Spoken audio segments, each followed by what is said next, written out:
Bonjour et surtout bienvenue dans notre émission Le Grenoblois. Aujourd'hui, nous allons vous parler des effets du confinement à Grenoble engendré par la crise du Covid-19.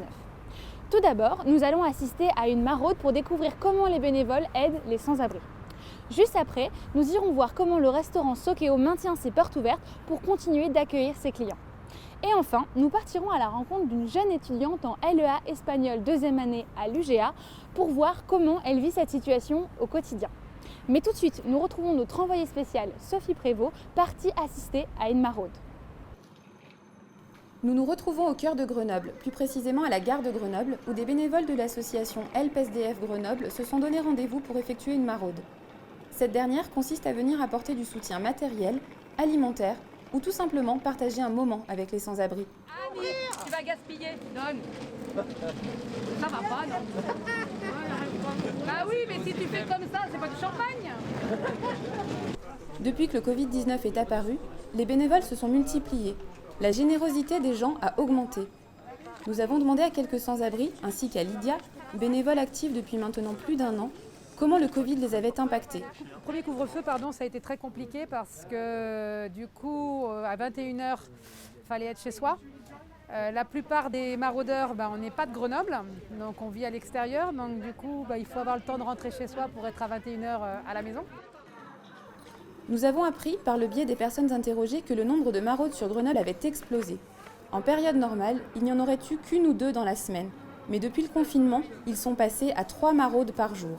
Un réconfort pour ces personnes en difficulté et souvent seules. Ah oui, en période normale, s'il n'y avait pas eu, en période normale, il y en aurait 3 fois moins.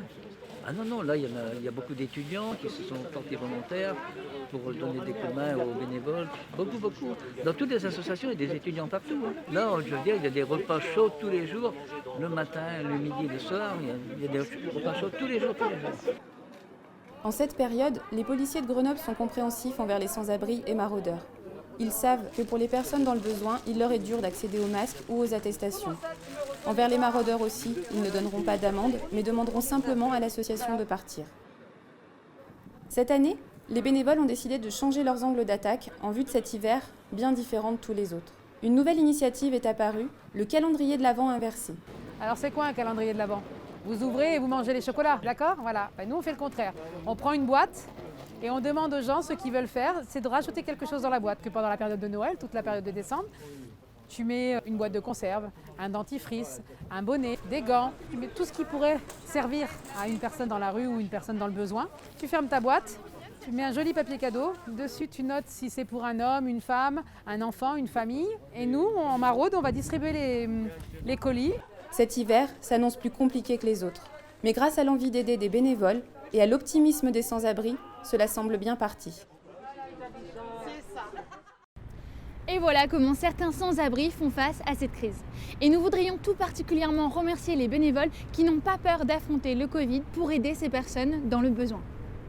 Tout de suite, nous allons passer à notre prochain reportage. Je vous propose de vous immerger au cœur du secteur de la restauration en partant pour le restaurant Sokeo qui, malgré les restrictions sanitaires et les difficultés rencontrées, reste ouvert, alors que beaucoup de bars, restaurants et hôtels sont actuellement fermés à Grenoble. C'est à Sassenage que l'on peut se rendre au Sokeo. Ce restaurant familial et chaleureux propose une cuisine asiatique avec des soirées karaoké. Ce magnifique restaurant, qui était très animé, est devenu pratiquement désert. Seul l'accès à l'entrée est accessible à la clientèle afin qu'ils viennent récupérer leurs commandes passées au téléphone. L'espace karaoké, le bar et la salle de restaurant, qui avant accueillaient les clients, sont aujourd'hui vides. Les mesures sanitaires sont minutieusement suivies. Affiches sur le Covid, masques, gants, désinfection des mains régulières et, hélas, réduction des effectifs. Oui, je vous écoute. Oui, de Ricmer. D'accord. Oui.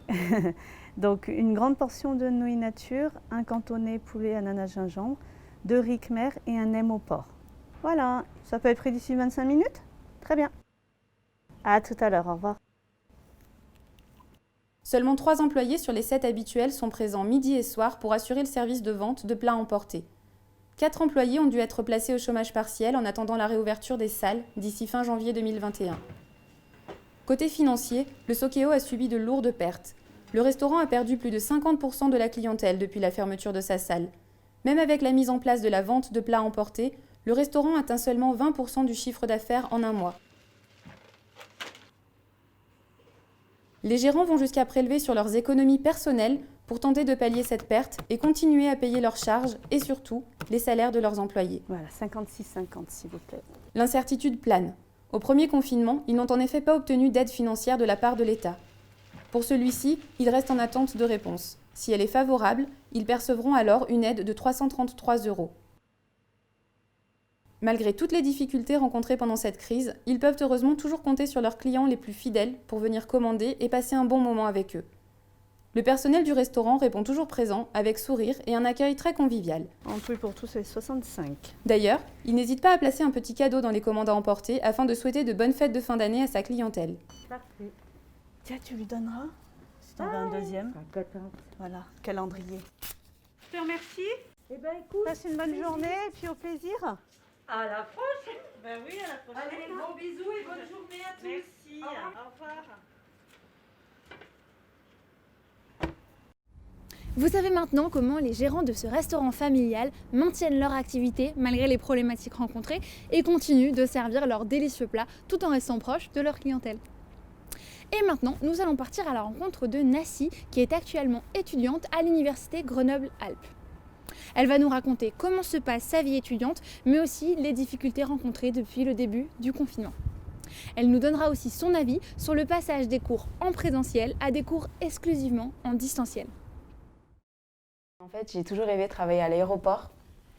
Et après ça, je suis allée voir la conseillère d'orientation. Elle m'a dit BTS Tourisme. J'ai dit très bien. Et à la fin de mon BTS Tourisme, j'ai cherché un peu et il me manquait des langues parce que j'avais un niveau très très bas de langue étrangère. Et puis, je me suis retrouvée à la fac comme ça. Alors, nous avons des langues étrangères, donc anglais. Et ensuite, on peut faire anglais-espagnol, anglais-japonais, anglais-allemand, anglais-italien. Il y a plusieurs langues. Et ces langues-là, ces langues étrangères, on va venir les appliquer au commerce international. Et pour ça, on a des cours de sciences sociales, des cours de droit. On fait du management, de l'économie, du marketing. Et du coup, voilà, ces langues étrangères vont être appliquées à ces matières-là. C'est plus de l'économie, puis ça tire un peu du coup sur le commerce international. Et c'est ça, langue étrangère appliquée. Moi, ça va dans l'ensemble. Mais je ne suis pas d'ici, je suis de Mayotte et j'ai dû faire 7000 km. Et c'est vrai que je ne peux pas non plus décider de rentrer chez mes parents. Et je voulais le faire, mais ma mère m'a dit de rester quand même au cas où on aurait des examens en présentiel. Et j'ai bien fait parce que je n'aurais pas pu revenir du jour au lendemain pour faire mes examens. Et du coup, ma famille me manque, bien sûr. Mais je suis quand même bien entourée, donc je vis plutôt pas mal. Ça va, c'est encore supportable. Psychologiquement parlant, ça va. Moi encore, j'ai de la chance parce que je peux voir mon copain qui est ici et qui est en colocation et qui habite avec plein d'autres gens. Donc au niveau de l'espace, déjà, j'ai un peu plus d'espace pour respirer et travailler. Et je peux aussi parler avec des gens, donc je ne suis pas non plus isolée. Mais il y en a beaucoup qui sont restés dans leurs 9 mètres carrés et c'est compliqué pour eux. Il y en a pas mal qui décrochent parce que forcément on n'est plus obligé d'aller à l'université. Il y en a même qui font les cours à partir de leur lit, donc ils quittent même plus leur lit. Et puis devoir aller à la fac fait aussi qu'on se lève et qu'on sort. Et là, à les avoir à distance, on peut très vite se dire bon, je me couche encore un petit peu et très très vite rater l'heure de cours et au final ne plus avoir envie de rattraper et se dire plus tard et remettre les choses en fait, au final ne jamais les faire correctement et être complètement décalé et arriver aux examens et se rendre compte qu'on a un retard quand même considérable. Parce qu'il y a des examens qui sont maintenus en distanciel parce qu'il y a encore le virus qui circule, mais il y a des examens qui sont en présentiel, ce qui est assez surprenant pour beaucoup d'entre nous parce qu'on se demandait si le virus arrêtait de circuler durant les examens. Enfin, pourquoi d'autres en distanciel et d'autres en présentiel. Enfin, on ne comprend pas trop pour le coup. C'est assez frustrant d'ailleurs.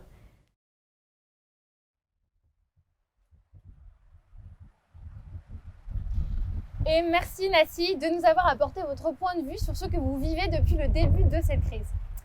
Eh bien, ça y est, nous arrivons au terme de l'émission. Vous avez pu découvrir quels sont les divers impacts économiques et sociaux de la crise sanitaire à Grenoble. La semaine prochaine, nous vous retrouvons avec un tout autre sujet, les fêtes de fin d'année. En attendant, nous vous souhaitons une belle et agréable journée et à la semaine prochaine dans l'émission Le Grenoblois.